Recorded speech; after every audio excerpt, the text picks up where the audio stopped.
اب یہ دوسری صورت بسم اللہ الرحمن الرحیم سورۃ التحریم، یعنی یہ معاملہ کہ بیویوں کی محبت یا ان کے جذبات کا لحاظ اور پاس یا ان کی دلجوئی میں کوئی کام آپ ایسا کر بیٹھے کہ جو شریعت میں جائز نہیں، یا شریعت کا کوئی جائز کام ہے وہ آپ اس کو نہ کرنے کی قسم کھا لیں۔ اب ظاہر بات ہے کہ حضور کے لیے یہ تو ممکن نہیں تھا، قطعاً کا کوئی سوال ہی نہیں کہ آپ اپنی کسی بیوی کی محبت کی وجہ سے یا دلجوئی کی وجہ سے کسی حرام کام کا ارتکاب کرتے ہیں، لیکن دو تین واقعات ایسے ملتے ہیں کہ حضور نے اپنی بیویوں کی دلجوئی کے سلسلے میں کوئی چیز جو آپ کے لیے اصلاً حلال تھی اس کے بارے میں قسم کھا لی کہ اب یہ میں استعمال نہیں کروں گا، اس پر پکڑ آ گئی ہے۔ یا ایھا النبی لم تحرم ما احل اللہ لک، اے نبی صلی اللہ علیہ وسلم کیوں آپ حرام ٹھہرا رہے ہیں اپنے اوپر وہ شے جو اللہ نے آپ کے لیے حلال کی ہے۔ تبتغی مرضات ازواجک، کیا آپ چاہتے ہیں اپنی بیویوں کی رضا جوئی؟ واللہ غفور الرحیم، اب دیکھیے یہ تیور بتا رہے ہیں اللہ تعالیٰ کی جو یہ ناپسندیدگی، یا ایھا النبی لم تحرم ما احل اللہ لک تبتغی مرضات ازواجک واللہ غفور الرحیم، اللہ غفور الرحیم ہے، اللہ نے معاف فرمایا، اللہ نے آپ کی خطا سے درگزر کیا۔ قد فرض اللہ لکم تحلۃ ایمانکم، اللہ تعالیٰ نے تمہارے لیے ایسی قسموں کا کھول دینا جو ہے اس کا راستہ معین کر دیا ہے۔ فرض میں یہ بھی سمجھا گیا لازم ٹھہرایا ہے، یعنی کوئی غلط قسم کھا لی ہے تو اس فرض ہے کہ اسے توڑ دیا جائے، لیکن توڑنے کا کفارہ ہے، ایسے نہیں توڑ دیا جائے گا۔ وہ بھی پوری آیت جو ہے وہ سورہ مائدہ کے اندر آ چکی ہے، گویا کہ اب آپ یہ اپنی قسم توڑیے اور وہ کفارہ ادا کیجیے۔ واللہ مولاکم، اللہ تمہارا مولا ہے، مددگار ہے، پشت پناہ ہے، وہو العلیم الحکیم، اور وہ سب کو جاننے والا ہے، کمال حکمت والا۔ وَإِذْ أَسَرَّ النَّبِيُّ إِلَىٰ بَعْضِ أَزْوَاجِهِ حَدِيثًا، اور جب نبی نے صلی اللہ علیہ وسلم کی بعض ازواج اپنی کسی زوجہ محترمہ کو کوئی بات بتائی، اسرا اسرار سے، خفیہ طور پر، راز کے طور پر، میں ان تفاصیل میں نہیں جا رہا کہ واقعات کیا تھے ورنہ بہت دیر لگ جائے گی، بات سمجھنی چاہیے، باقی یہ کہ آپ تفسیروں میں دیکھ سکتے ہیں۔ تو آپ نے کوئی بات اپنی کسی ایک زوجہ محترمہ کو بتائی اور کہا دیکھو یہ کسی اور سے کہنا نہیں، یہ میرا راز ہے۔ فلما نبات میں ہی، جب انہوں نے اس کو ظاہر کر دیا، عورتوں کے کہتے ہیں پیٹ ہلکے ہوتے ہیں اس معنی میں کہ راز رکھنے اپنے پاس، بہت سے مرد بھی عورتوں کی طرح کے ہوتے ہیں، ان سے کوئی چیز چھپائی نہیں جاتی، نہ ہر زن زنست نہ ہر مرد مرد، لیکن یہ کہ عام طور پر یہ عورتوں کی کمزوری شمار ہوتی ہے، تو ازواج مطہرات سے بھی اس کا صدور ہوا ہے۔ فلما نبات بھی، جب انہوں نے اسے ظاہر کر دیا، واظہرہ اللہ علیہ، اللہ تعالیٰ نے اپنے نبی کو صلی اللہ علیہ وسلم سے مطلع فرما دیا کہ وہ راز نہیں رہا ہے، راز آپ کی اہلیہ نے فاش کر دیا ہے۔ عرف بعضہ، تو حضور نے کچھ تو ان کے سامنے ظاہر کر دیا، وعرض عن بعض، بات پوری ان کو نہیں بتائی، بعض جو ہے روک لی۔ فلما نبأ به، تو جب انہوں نے حضور نے صلی اللہ علیہ وسلم ان کو بتایا، قالت من انباک ھذا، اب ایک طرز عمل تو یہ ہوتا ہے کہ فوراً ندامت ہوتی کہ ہاں حضور مجھ سے غلطی ہو گئی، میں واقعتاً آپ کا راز جو ہے وہ میں رکھ نہیں سکی اور مجھ سے بے دھیانی میں، بے خیالی میں بات نکل گئی۔ ایک دوسرا یہ ہے من انباک، آپ کو کس نے بتایا؟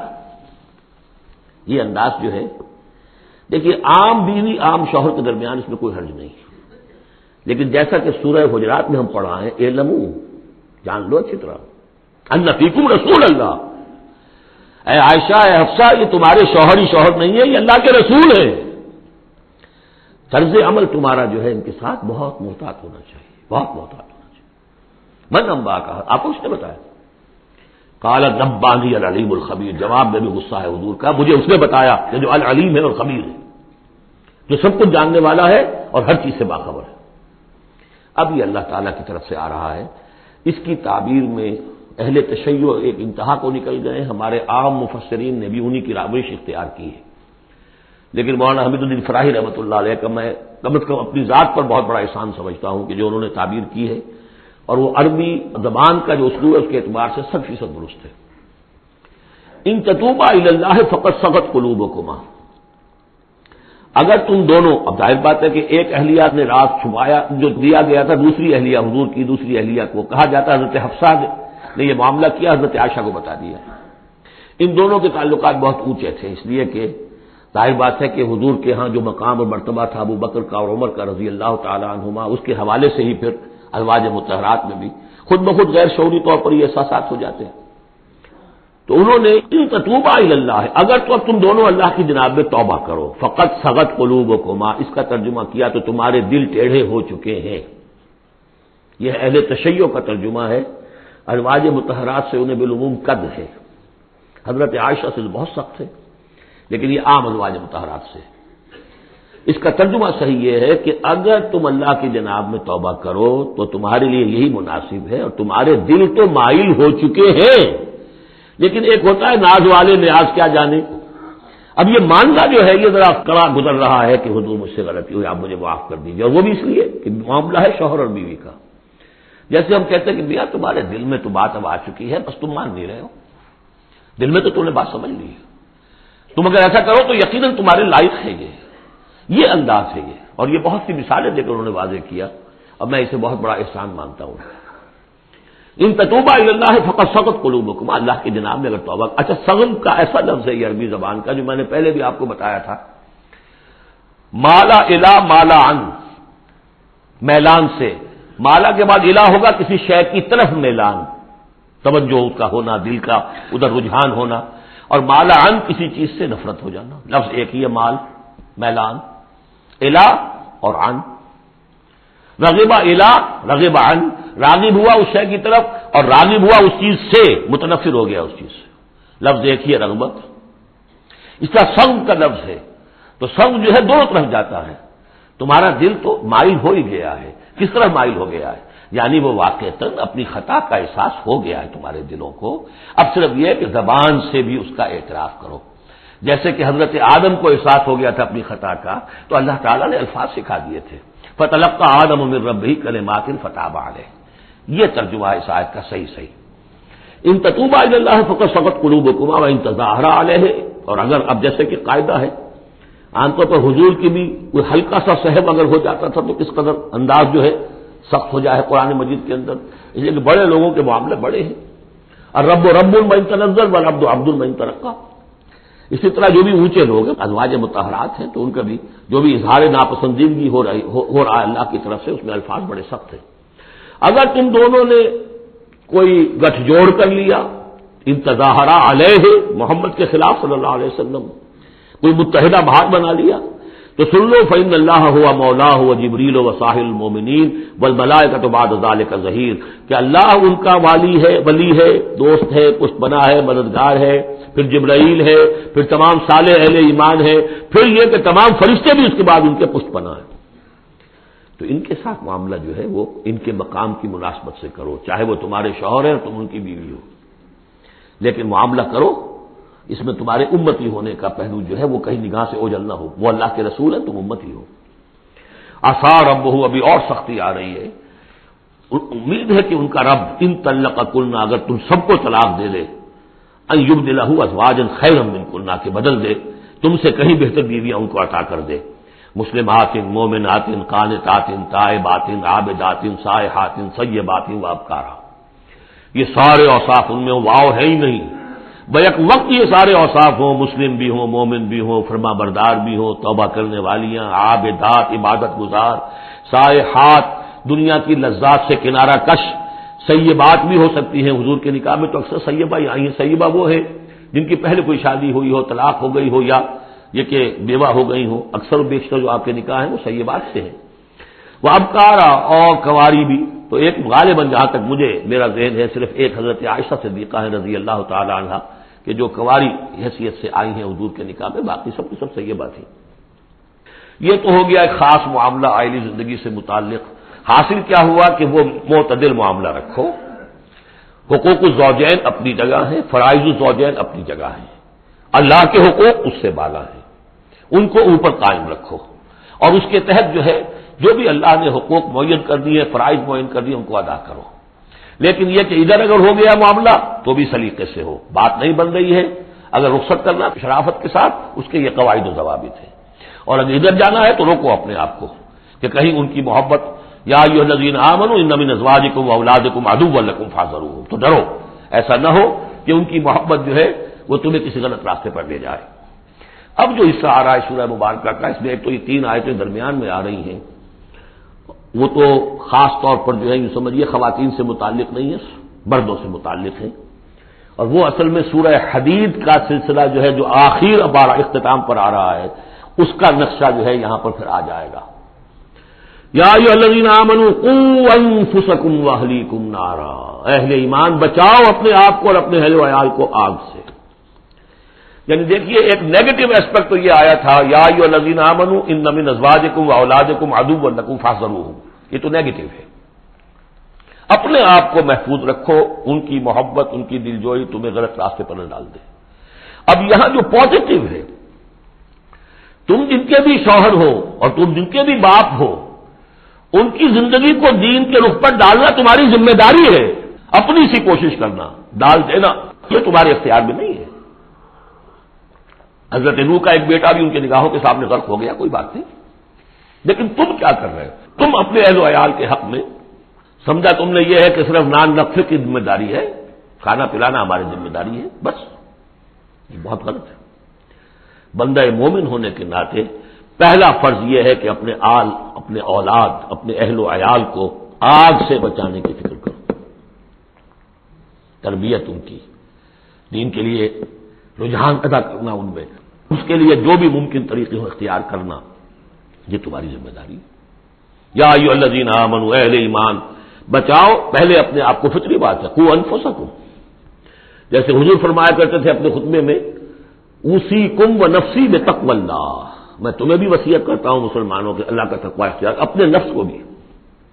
اسی طرح قوا انفسکم واہلیکم نارا، بچاؤ اپنے آپ کو اور اپنے اہل و عیال کو آگ سے، وقودھا الناس والحجارہ، اس کا ایندھن بنیں گے انسان اور پتھر، علیہا ملائکۃ غلاظ شداد، اور اس پر ایسے فرشتے ہیں معمور ہیں اس جہنم پر کہ جو بڑے تند خو ہیں، سخت دل ہیں، شداد، لا یعصون اللہ ما امرہم۔ اب جب تم یا تمہارے لاڈلے، تمہاری لاڈلی بیوی اور تمہارے لاڈلے بیٹے اور بیٹیاں جب جہنم میں جھونکے جائیں گے، اگر اللہ نے تمہیں بچا بھی لیا اور وہ تمہارے سامنے جہنم میں جائیں گے تو سوچ لو ان کی چیخ و پکار اور ان کا نالا و شیون، وہ فرشتوں کا دل جو ہے اسے پسیجے گا نہیں، وہ بڑے سخت دل ہے۔ اب سوچ لو کن کے حوالے کرنا چاہتے ہو؟ جہنم کے داروغہ کے حوالے کرنا چاہتے ہو اپنی بیویوں کو اور اپنی اولادوں؟ یہ محبت نہیں، یہ تو عداوت ہو گئی ہے۔ تم سمجھ رہے ہو کہ محبت کا مزہ ہے، یہ اعلیٰ تعلیم دلوا رہے ہیں۔ کون سی تعلیم دلوا رہے ہو؟ جو انہیں دین کی طرف راغب کرنے والی ہے یا باغی کرنے والی ہے؟ یہ تمہاری رحمت ہے، محبت ہے یا عداوت ہے، دشمنی ہے؟ علیہا ملائکۃ غلاظ شداد، ان کا دل پسیجے گا نہیں، پتھر کی طرح سخت دل ہوگے ان کے، غلاظ شداد، چیخے جاؤ چلائے جاؤ، نالا و شیون، لا یعصون اللہ ما امرہم، جو اللہ کا حکم ہوگا وہ اس کی نافرمانی نہیں کریں گے، جس کو جو عذاب دینا ہے وہ دیں گے، وَيَفْعَلُونَ مَا يُؤْمَرُونَ، اور کریں گے وہی کچھ جس کا انہیں حکم دیا جائے گا۔ یا ایھا الذین کفروا لا تعتذروا اليوم، اور کہا جائے گا اے کافرو اب آج تم کوئی بہانہ نہ بناؤ، انما تجزون ما کنتم تعملون، تمہیں وہی کچھ بدلے میں دیا جا رہا ہے جو تم عمل کر کے لائے۔ اس کے بعد ایک عظیم آیت آ رہی ہے اس سورہ مبارکہ، بلکہ اس پورے گروپ کے حوالے سے، جو میں نے عرض کیا تھا پل صراط کا ایک نقشہ آیا ہے وہاں، اس کی ایک جھلک یہاں بھی دکھائی گئی ہے، جو سورہ حدید میں تھا وہ یہاں ہے، یہاں اختصار کے ساتھ۔ یا ایھا الذین آمنوا توبوا الی اللہ توبۃ نصوحا، اہل ایمان توبہ کرو اللہ کی جناب میں بڑے خلوص کے ساتھ، اخلاص کے ساتھ۔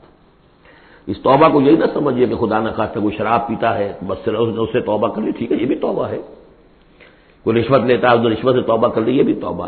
سب سے بڑی توبہ یہ تم جا کدھر رہے ہو، دنیا کی طرف یا آخرت کی طرف؟ کس کے نقش قدم کی پیروی کر رہے ہو، محمد کی صلی اللہ علیہ وسلم یا کسی اور کی؟ زندگی کا رخ کیا ہے؟ پلٹو، لوٹو اللہ کی طرف، آخرت کی طرف، جو آپ پڑھ چکے ہیں سورہ ذاریات، ففروا الی اللہ، دوڑو اللہ کی طرف، لپکو اللہ کی طرف۔ کدھر جا رہے ہو؟ فأین تذهبون، کدھر جا رہے ہو؟ یا ایھا الذین آمنوا توبوا الی اللہ توبۃ نصوحا، غفلت میں زندگی گزر گئی، اب بھی جب تک کہ موت کے آثار شروع نہیں ہوتے، چاہے کتنا ہی بڑھاپا آ گیا موقع ہے، فرائض دینی کو سمجھو کہ وہ کیا ہے، ان کو ادا کرنے کے لیے کمر کسو۔ فرائض دینی صرف نماز اور روزہ ہی نہیں ہے، فرائض دینی باطل کے غلبے کے تحت اگر تم زندگی گزار رہے ہو تو اس کے خلاف بغاوت، اس کے لیے جد و جہد، یہ نہیں کہ بس کھڑے ہو نعرہ مارو اور گولیاں چلے اور تیاری کرو اس کے لیے، جماعتی زندگی ہو، ان کی تربیت ہو۔ 12 برس تک مکے میں جو کرتے رہے محمد رسول اللہ صلی اللہ علیہ وسلم، اس کا کوئی عکس ہو، وہ کیفیت تو پیدا نہیں ہو سکتی۔ یہ رتبہ بلند ملا جس کو مل گیا، کوئی عکس اس کا 1000 میں ایک درجے میں کچھ تو ہو، یہ پیدا کرو، تیاری کرو، سمجھو منہج انقلاب نبوی کیا تھا۔ اس پر میری ایک کتاب موجود ہے، شاید آؤٹ آف پرنٹ ہے آج کل، منہج انقلاب نبوی، باقی کیسٹ تقریریں کہ تو بے شمار ہیں۔ توبوا الی اللہ توبۃ نصوحا، خالص توبہ، پاک توبہ۔ یہ نہ ہو کہ دل میں کہیں چور رکھا ہوا ہے کہ پھر کرنا تو ہے وہی کام، توبہ کی تسبیح کر لو، وہ توبہ نہیں۔ اگر تم خالص توبہ کرو گے، عسیٰ ربکم ان یکفر عنکم سیئاتکم، امید ہے تمہارا رب تم سے تمہاری برائیوں کو دور کر دے گا، نامہ اعمال کے دھبے بھی دھو دے گا۔ التائب من الذنب کمن لا ذنب لہ، جو حقیقت میں توبہ کر لے گناہ سے، وہ ایسے جیسے اسے گناہ کبھی کیا ہی نہیں، اور یہ کہ آئندہ بھی تمہارے دامن کردار پر جو داغ ہیں وہ بھی دھو دے گا۔ یدخلکم جنات تجری من تحتها الانہار، داخل کرے گا تمہیں ان باغات میں جن کے دامن میں ندیاں بہتی ہوں گی۔ یوم لا یخزی اللہ النبی والذین آمنوا معہ، جس دن کہ اللہ تعالیٰ نہیں رسوا کرے گا نہ اپنے نبی کو نہ ان کو جو ان کے ساتھ ایمان لائے، صلی اللہ علیہ وسلم ورضی اللہ تعالیٰ عنہم اجمعین۔ نورہم یسعی بین ایدیہم، ان کا نور دوڑتا ہوگا ان کے سامنے، وبایمانہم، اور ان کے داہنی طرف، وہی الفاظ ہے جو سورہ حدید میں آئے۔ دل میں ایمان تھا تو نور ایمان سامنے کی طرف اس کا ٹارچ کی روشنی پڑے گی، اور اعمال صالحہ کا نور داہنی طرف ہوگا، داہنا ہاتھ اعمال صالحہ کا کاسب ہے۔ یقولون ربنا اتمم لنا نورنا، اور وہ کہتے ہوں گے کہ اے رب ہمارے نور کو کامل فرما دے۔ اس کو مطلب سمجھ لیجئے، حضور نے فرمایا جن کو نور عطا ہوگا، کچھ لوگوں کا نور تو صرف اتنا ہوگا کہ ان کے قدموں کے آگے روشنی ہو جائے گی، وہ بھی بڑی غنیمت ہے۔ اندھیرے میں پگڈنڈی پر چلنا ہو تو وہ اتنی ٹارچ کی روشنی بھی وہ معلوم ہوگا بہت غنیمت ہے۔ لیکن کچھ لوگوں کو ایسا نور ملے گا کہ جس کی روشنی یہاں مدینے سے صنعاء تک جائے گی، یمن کا شہر۔ ابو بکر صدیق کو کون سی روشنی ملے گی؟ ہمیں تو وہ ٹارچ بھی مل جائے تو بہت غنیمت ہے، لیکن جنہیں وہ تھوڑا ملے گا، کیوں تھوڑا ملا؟ کوتاہیاں تھیں، تقصیرات تھیں، کمی تھی، جتنا کرنا چاہیے تھا اتنا نہیں کیا تھا، کچھ بچا بچا کے بھی رکھا تھا۔ تو بچا بچا کے نہ رکھ اسے، تیرا آئینہ ہے وہ آئینہ کہ شکست ہو تو عزیز تر ہے نگاہ آئینہ ساز میں، لہذا کم ہوگا پھر وہ دعا کریں گے ربنا اتمم لنا نورنا، اپنے کرم سے، اپنے فضل سے، اپنی شان غفاری سے ہماری کوتاہیوں کو ڈھانپ لے اور ہمارے نور کو بھی کامل فرما دے۔ اتمم لنا نورنا واغفر لنا، ہمیں بخش دے، انک علی کل شیء قدیر، یقیناً اے اللہ تو ہر شے پر قادر ہے، تیرا حق کون روک سکتا ہے۔ یا ایھا النبی جاہد الکفار والمنافقین واغلظ علیہم ومأواہم جہنم وبئس المصیر، اے نبی صلی اللہ علیہ وسلم جہاد کیجئے کافروں سے بھی اور منافقوں سے بھی، یہ آیت جو کہ تو سورہ توبہ میں بھی آ چکی ہے۔ واغلظ علیہم، سختی کیجئے، آپ کی طبیعت میں نرمی ہے، اور اس نرمی کا ناجائز فائدہ اٹھاتے ہیں منافقین، کیونکہ قانونی ان کو پروٹیکشن حاصل ہے، مسلمان تو ہے وہ، تو آپ ان کے ساتھ بھی وہ معاملہ کرتے ہیں کہ جو اہل ایمان کے ساتھ کرتے ہیں۔ چنانچہ وہ کہتے ہیں ہوا اذن، یہ تو کان ہی کان ہے نرے، بس کان ہی کان ہے، سن لیتے ہیں، سمجھتے تو ہے ہی نہیں، دماغ میں بھیجا نہیں ہے ان کے، یہ بھی کہتے تھے وہ لوگ۔ لیکن آپ سختی کیجیے، یا ایھا النبی جاہد الکفار والمنافقین واغلظ علیہم ومأواہم جہنم، ان کا ٹھکانہ جہنم ہے، وبئس المصیر، اور بہت ہی برا ٹھکانہ ہے۔ اب جو ان دو صورتوں میں خواتین کا معاملہ آیا، اس کے حوالے سے اب یہ مقام آ رہا ہے بہت اہم، اس بات کو واضح کرنے کے لیے کہ خواتین اس غلط فہمی میں مبتلا نہ ہو کہ اللہ کے ہاں سوال جواب جو ہونا ہمارے شوہروں سے ہی ہونا ہے، ہم سے کیا ہے، ہم تو ان کے تابع ہیں۔ ہر عورت ایک مکمل انسان ہے، فل ہیومن بینگ، اور جہاں تک اس کی ایک آنر کا تعلق ہے، dignity and honour, human dignity, وہ بالکل مساوات طور پر شیئر کرتی ہے، اخلاقی طور پر مساوات ہے بالکل، اور ہر ذمہ دار ہے اپنے فرائض کی، عورت بھی جیسے کہ مرد ہے۔ اس کا اپنا ایمان ہوگا، عمل صالح ہوگا تو اللہ کے ہاں بیڑا پار ہوگا، اپنا ایمان اور عمل صالح نہیں ہے تو شوہر بڑے سے بڑا ہو وہ بچا نہیں سکے گا۔ یہ حقیقت کو واضح کرنے کے لیے 3 خواتین بلکہ 4 خواتین کی مثال یہاں آئی ہے۔ ضرب اللہ مثلا للذین کفروا امرأۃ نوح وامرأۃ لوط، اللہ تعالیٰ نے مثال بیان کی ہے کافروں کے لیے نوح کی بیوی اور لوط کی بیوی کی۔ کانتا تحت عبدین من عبادنا صالحین، وہ دونوں تھیں ہمارے 2 بہت صالح بندوں کے تحت، ان کے نکاح میں تھی۔ فخانتاہما، تو انہوں نے ان سے خیانت کی۔ فلم یغنیا عنہما من اللہ شیئا، تو نہ بچا سکا انہیں ان کا شوہر، ان کے دونوں شوہر جو ہیں نہ بچا سکے اپنی دونوں بیویوں کو کچھ بھی۔ بیوی بھی غرق ہوئی، حضرت نوح علیہ السلام کی وہ بیوی، اور حضرت لوط کی وہ بیوی بھی اسی طریقے سے جو پتھراؤ ہوا اسی میں ہلاک ہوئی۔ تو نہ یہاں وہ بچا سکے شوہر، وقیل ادخلوا النار مع الداخلین، اور کہہ دیا جائے گا داخل ہو جاؤ جہنم میں داخل ہونے والوں کے ساتھ، کوئی شوہر تمہیں نہیں بچا سکتا، چاہے وہ نوح اور لوط ہو۔ لوط تو خیر اولو العزم من الرسل میں ان کا شمار عام طور پر نہیں ہوتا، حضرت لوط تو بہت اولو العزم 950 برس جنہوں نے دعوت دی ہے۔ اسی لیے حضور اپنے گھر کی خواتین کو جمع کر کے پھر کہا فرمایا کرتے تھے، یا فاطمہ بنت محمد انقذی نفسک من النار فانی لا املک لک من اللہ شیئا، یا صفیہ عمۃ رسول اللہ انقذی نفسک من النار فانی لا املک لک من اللہ شیئا، اے فاطمہ محمد کی نور چشم، لختے جگر، اپنے آپ کو آگ سے نکالو، بچاؤ، مجھے کوئی اختیار حاصل نہیں ہوگا تمہارے بارے میں اللہ کے ہاں۔ اے صفیہ اللہ کے رسول کی پھوپھی، اپنے آپ کو آگ سے بچاؤ، اس لیے کہ مجھے کوئی اختیار حاصل نہیں ہوگا۔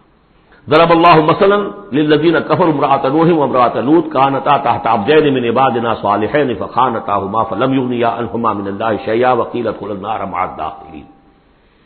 یہ میں بیان کر چکا ہوں ایک دفعہ پہلے بھی کہ اہل تشیع کا خیال یہ ہے کہ یہ زانیہ تھیں دونوں بیویاں، اہل سنت اس کو تسلیم نہیں کرتے۔ خیانت صرف اسی معاملے میں نہیں ہوتی، خیانت رازداری میں سب سے بڑی خیانت ہے، کہ جو راز ہوتے تھے یہ وہ اپنے دشمن، جو انبیاء کے رسولوں کے دشمن تھے، اپنی قوم کے لوگوں کو ان کے راز پہنچا دیتی تھی، یہ خیانت تھی۔ اس لیے کہ سورہ نساء میں جو آیا ہے فالصالحات قانتات حافظات للغیب، غیب کے اندر حفاظت کرنا پوری۔ ظاہر بات ہے کہ بیوی سے زیادہ بڑھ کر تو کوئی نہیں ہوتا کہ جو شوہر کی باتوں سے واقف ہو، تو یہ خیانت ہے اہل سنت کے نزدیک ہو۔ لیکن بہرحال نتیجہ یہی ہے کہ وہ پھر جہنمی ہے، اور صرف نبی کی بیوی ہونے کے ناطے سے انہیں چھٹکارا نہیں مل جائے گا۔ وضرب اللہ مثلا للذین آمنوا امرأۃ فرعون، اور اہل ایمان خواتین کے لیے اللہ تعالی نے مثال بیان کی ہے فرعون کی بیوی کی، آسیہ ان کا نام تھا۔ اذ قالت رب ابن لی عندک بیتا فی الجنہ، اب اس ایک جملے میں ان کی پوری ذہنی اور نفسیاتی کیفیت سامنے آ رہی ہے، جبکہ اس اللہ کی بندی نے کہا پروردگار میرے لیے تو جنت میں اپنے پاس ایک مکان بنا لے، وَنَجِّنِي مِن فِرْعَوْنَ وَعَمَلِهِ، مجھے نجات دے اس فرعون سے بھی اور اس کے عمل سے بھی، وَنَجِّنِي مِنَ الْقَوْمِ الظَّالِمِينَ، اور اللہ جلد از جلد مجھے نجات دے ان ظالموں کی قوم سے۔ یعنی موت کی آرزو کر رہی ہے، محل میں عیش و آرام ہر طرح کا حاصل ہوگا، کیا نہیں ہوگا، لیکن اللہ کے ساتھ ایمان کا معاملہ یہ ہے، اور شوہر کا جو بھی خدائی کا دعویٰ کر کے بیٹھا ہوا ہے، کیا کفر کا اور اس کا معاملہ ہے، تو ان کے اندر بیزاری کتنی ہے اپنے شوہر سے۔ تو گویا کہ 2 انتہائی مثالیں آ گئی، بہترین شوہروں کے ہاں بدترین انجام والی بیویاں، اور بدترین شوہر کے ہاں بہترین انجام والی بیوی جس کا کہ ذکر ہو رہا ہے۔ اور سب سے اونچی جو خواتین ہوں گی حضرت مریم، حضرت آسیہ، حضرت خدیجہ، حضرت عائشہ، حضرت فاطمہ، یہ یوں سمجھیے چوٹی کی خواتین ہوں گی قیامت میں۔ تو اس حوالے سے یہ جو آسیہ ہیں یہ بھی انہی میں۔ ومریم ابنۃ عمران التی احسنت فرجہا، تیسری مثال دی ہے عورت خود بھی نیک ہو اور اسے نیک تربیت مل جائے، نیک ماحول مل جائے۔ وکفلھا زکریا، حضرت زکریا جو ہیں انہوں نے ان کی کفالت کی، ان کی پرورش کی، ان کو اپنے پاس رکھا، تربیت کی، ایک نبی کے آغوش تربیت میں پلی ہیں، لہذا وہ نور علی نور ہے۔ ومریم ابنۃ عمران التی احسنت فرجہا فنفخنا فیہ من روحنا، تو ہم نے پھونک ماری اس میں اپنی روح کی، وصدقت بکلمات ربہا، اور اس نے تصدیق کی اپنے رب کی تمام باتوں کی، جو بھی وحی کے ذریعے سے فرشتے بتاتے رہے کہ اے مریم تجھے اللہ نے چن لیا ہے، اور اے مریم تمہارے لیے اللہ کا فیصلہ یہ ہے کہ تیرے یہاں بیٹا ہوگا، یہ ساری باتیں انہوں نے مانی تسلیم کی۔ صدقت بکلمات ربہا وکتبہ، اور جو اس کی کتابیں تھیں، ظاہر بات ہے کہ تورات ان کے پاس موجود تھی، زبور ان کے پاس موجود تھی، انبیاء کے اور صحیفے ان کے پاس موجود تھے. یہ تو صرف 1900 سال پر پہلے کی بات ہے جو ہم کر رہے ہیں اس وقت. All the prophets of the Old Testament, ان کے تمام صحیفے، پوری اولڈ ٹیسٹمنٹ موجود تھی. وکتب ہی، اس کی تمام کتابوں کی انہوں نے تصدیق کی.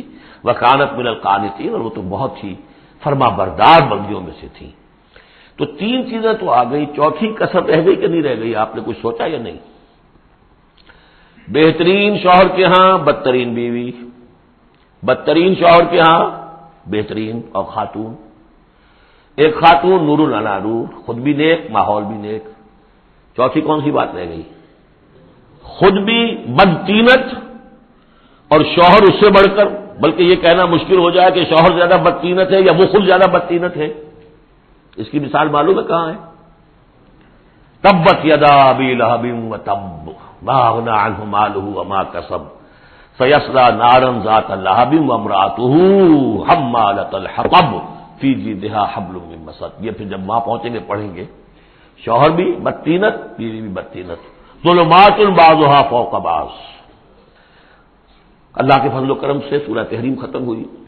بارک اللہ لی ولکم فی القرآن العظیم ونفعنی وإیاکم بالآیات والذکر الحکیم.